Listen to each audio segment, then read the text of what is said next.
What is up, guys? My name is Lex. I'm sure you already know where we are at. No introduction needed. Seminole Hard Rock in Hollywood, Florida. We're gonna get down inside, play some 2-5 and 5-10, but before we get in there, I wanna go over a little bit about why I started this poker vlog. If you wanna fast forward to just the poker hands, you can skip to this number. All right, so the question is why I started a poker vlog. And there's a couple reasons behind it. So if we rewind back to August of 2018, that is when I quit my job for good. I said, I'm done working, I'm gonna pursue poker full time. I played 1-2 for about a year, built up my bankroll and started playing 2-5. After about a year or so of playing 2-5, building up my bankroll, I started playing 5-10.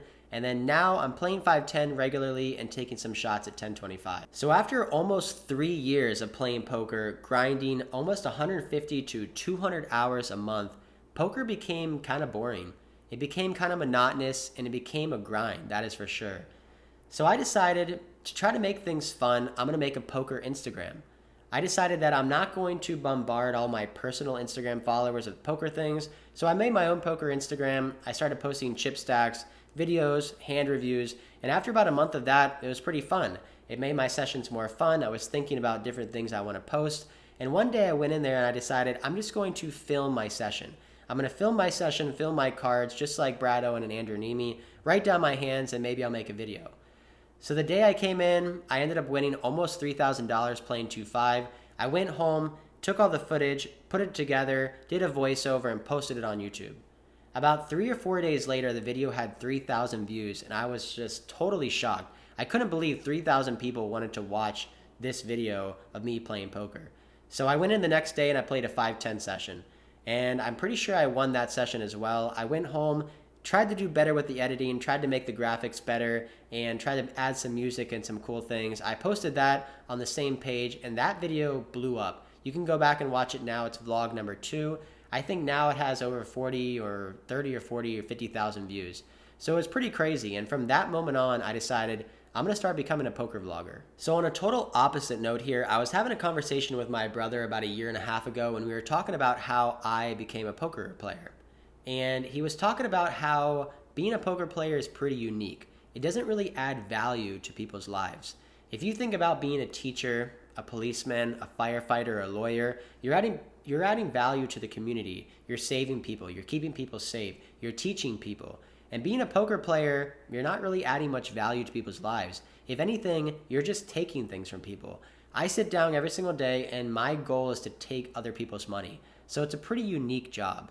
Now, of course, in my defense, I am paying rake every single day, so I am paying the salaries of some employees or helping them pay the salaries. I'm also tipping dealers and tipping waitstaff, so I'm adding some value to their life with helping them pay their bills. But playing poker for a living is pretty unique and it's pretty cutthroat. So starting this vlog was kind of my way of potentially adding some value to the poker community. So I tried to add some motivation to people, try to talk about how many hours I played and basically how I started from the bottom and worked my way up. Give some inspiration to younger poker players or people who have taken some time off to get back to the table, keep trying to make money, and obviously kind of give some inspiration to people who maybe want to be a poker player themselves. Showcase that it is possible to start with $500 and work your way all the way up. And then, of course, I talk about my hands pretty extensively. I try to add a little bit of educational awareness to my video, but I'm not a coach. I don't claim to be a poker coach, and I know I don't have the knowledge of a lot of poker coaches out there that are putting out content. But I want to talk about what I did right and what I think I did wrong or what I want to do better next time. And then, of course, the last thing would be adding some entertainment. If people are locked down or they're in different countries without casinos or they're too young or they don't have money, they can hopefully watch my videos and find it entertaining and make them feel like they're there with me. And then the last reason, I'm not going to lie to you guys, starting a poker vlog, some of it was because of the money. I did some research about how much YouTubers can make. I looked into Brad Owen's followers and how many views he was getting, and same with Andrew Nemi. Did some research and decided that, man, this could be pretty profitable for not much effort. All I do is showcase my poker hands and talk about it and try to add some cool editing and videos, and you can make a pretty good living just off of YouTube. Now, of course, my everyday and monthly income is going up and down and up and down, so it's good to just have a good source of solid income coming in every single month. So that was a pretty big motivation as well. That is it for talking about how I started the poker vlog. If you guys have watched this whole thing, I appreciate it, but that's enough of talking like this. We're gonna get down to the table. I'll meet you guys there.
Welcome back to the vlog, guys. I have another 5-10 session for you guys. Next hand, there's a button open to 30. Small blind calls 30 and I have pocket 10s in the big blind. Sometimes I can be flatting here, but a lot of the time I should be 3-betting for value, so I decide to make it $150. The button folds and the small blind makes the call. The flop is good for us, 7-3 deuce with 2 spades. We do have the 10 of spades. We have an overpair on this board. My opponent checks to me. I'm hoping she has some pocket pairs like 5s, 8s, or 9s that she can call a bet with. So I decide to lead out here for $125, and she pretty quickly makes the fold, claiming she had ace-king. Next hand we are going to go over here, we keep the 10, but we add a 9. We have 9-10 suited under the gun, one of my favorite playable hands here. I raise it up to $35, and a player that has been pretty active so far puts in a 3-bet. He makes it $110. I look at his stack, and he has around $2,200 remaining. So I'm going to make the call here. I could be 4-betting sometimes just because he is so active and 3-betting a ton. But I think this is just a good call. Going to the flop, heads up in a 3-bet pot, which we flop a pair in a backdoor flush draw on ace-king 9. On this particular board, my opponent's going to have a large range advantage. He 3-bet me pre-flop and I just called, so he's going to have a lot more sets with 2 pairs like aces, kings, and ace-king than I will. I'll most likely 4-bet aces, kings, and ace-king pre-flop, so whenever he puts out a small $90 bet, I consider folding here, but given the fact that I'm getting a pretty good price and I have some backdoor straight and flush draws, I make the call going to the turn, which is the deuce of spades. Biggest brick in the deck, and I decide to check. If the hijack player continues to bet on this card, I will be folding. However, he decides to check. So now I think he has a hand like a king, pocket queens, pocket jacks, or an airball bluff hand that he decided to just give up on. The river card is a 7, and now I contemplate leading out huge on the river, trying to represent a hand like ace queen or ace jack, trying to get him to fold a king, pocket queens, or pocket jacks. But given the fact that I do have showdown value, I decide to check, and he checks back and shows king jack offsuit. His king is going to beat our 9, so he takes down this pot. Next hand, the button opens to 35. I have queen jack suited in the small blind, which is usually a 3-bet. However, I had been 3-betting this opponent a lot, so I decided to just make the call this time. Going heads up here to the flop of jack 9 deuce 1 heart. We flop top pair queen kicker. My opponent decides to continue to bet $40, and I make the snap call. Going to the turn, which is an offsuit queen, giving us top 2 pair. I put in the check hoping to check raise, but my opponent has different plans. He decides to check this one back. Going to the river, which is an offsuit 7, shouldn't change anything at all, and now I have to decide what should I do. Should I lead out small for value, or should I check it over to him to potentially let him bluff? Given the fact that he checked back the turn, I don't think he's going to be bluffing on this river, so I decide to lead out small for value. I bet $75 trying to get called by a jack, a 9, or maybe even ace high, but my opponent ends up letting his hand go, so we take down another pot here at 5-10. The next hand here is against the same player who had been giving a lot of action. He makes it 50 over a limp. I decide to call here with jack 10 offsuit on the button, which is pretty loose, but I want to be playing pots with him in position. Flop comes out 10-4 deuce with 2 diamonds. He decides to c-bet $75. Pretty big sizing on this board. I don't have much of a choice here, but just call. Turn card is a king of clubs. Pretty bad card. He can be c-betting a lot with king, queen, king, jack, or ace, king on the flop, and now he is beating us. He bets big again. He makes it $175.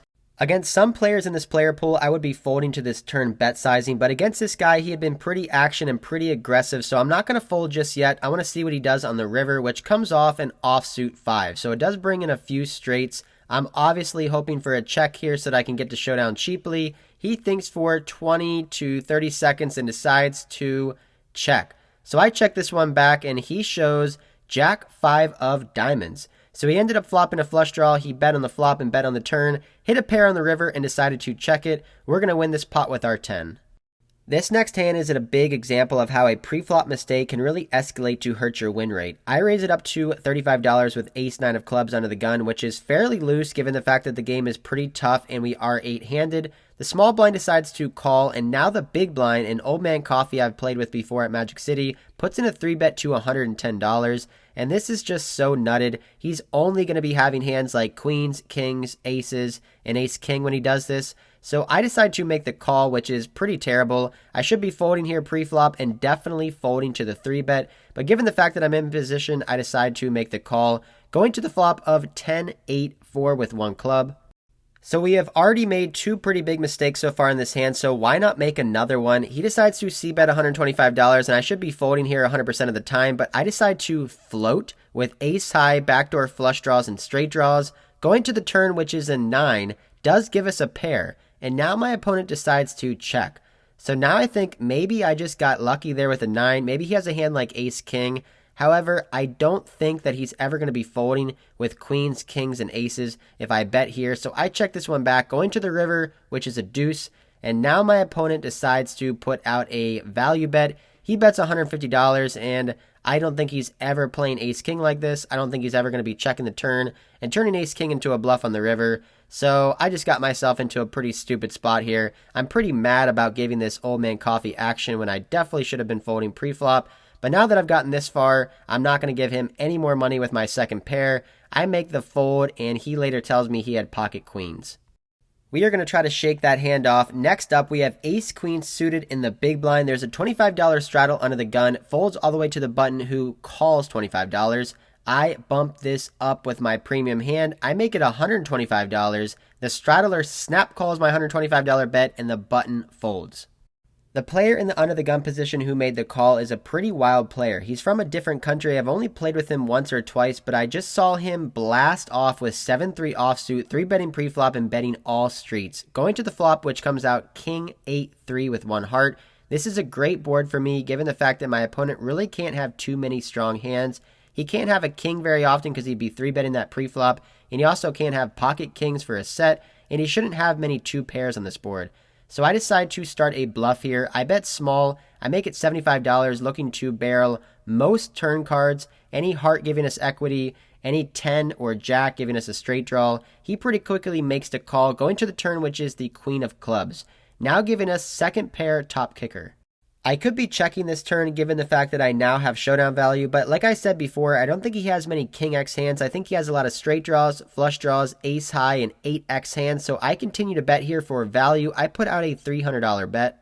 I would be betting the same sizing with a hand like ace-jack or ace-10 for a semi-bluff, jack-10 for open-ended, and possibly some suited connectors that just turn to club draw. So I make it $300, and the under-the-gun player goes into the tank. He thinks forever, which turns out to be a trend from these guys from different countries. They like to come here to Florida and just tank, which I despise. I like fast gameplay. I don't like when people tank forever. He thinks for over a minute and decides to call $300. With around $1,000 in the middle, the dealer collects the chips, puts out the river, which is an offsuit 7, and now I think betting again would just be a little too thin with the queen here, so I decide after about 20 seconds to put in the check. My opponent snap checks back, I show ace-queen, and it is good.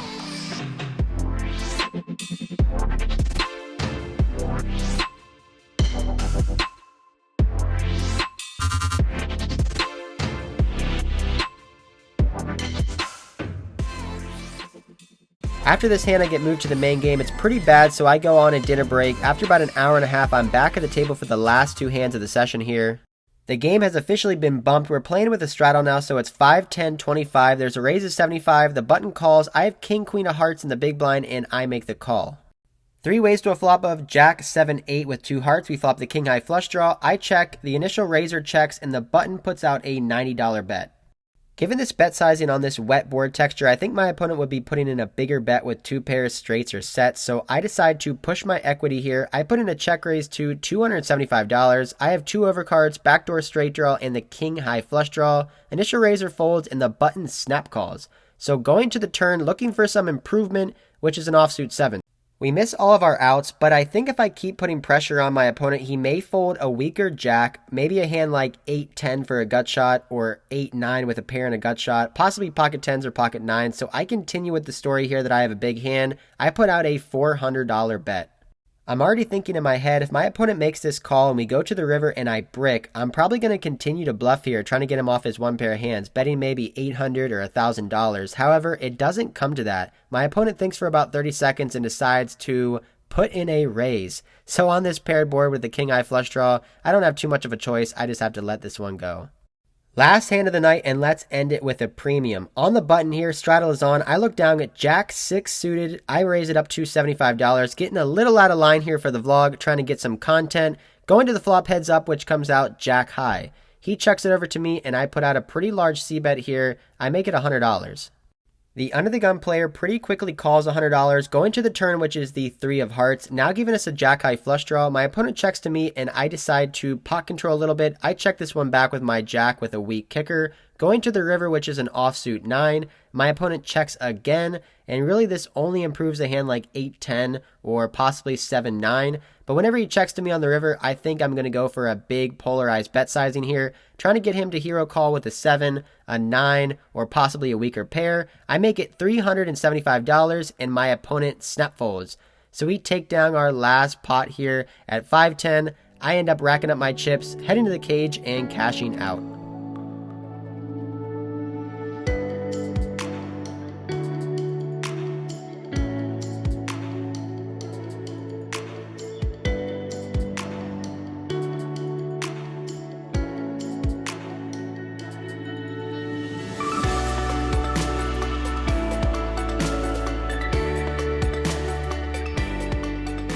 Alright guys, that is it for this one. I want to show you guys the Guitar Hotel at night. Pretty awesome when it's all lit up like that. So the session was honestly kind of boring. Played for about 7 hours, didn't win any big pots, but also didn't lose any big pots. Ended up going to dinner, came back, and the table was playing 5, 10, 25. So the action was big, but there wasn't any big fish or whales at the table, just a lot of decent grinders, and I couldn't get too much going. So ended up booking the small win in the game for 3,400 and cashing out for 36.45. So like around a $245 win. So I'll take that for a Tuesday night here at the Hard Rock. I'm coming out with 2 videos per week.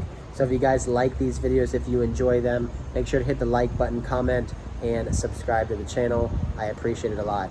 But until next time, I'll see you.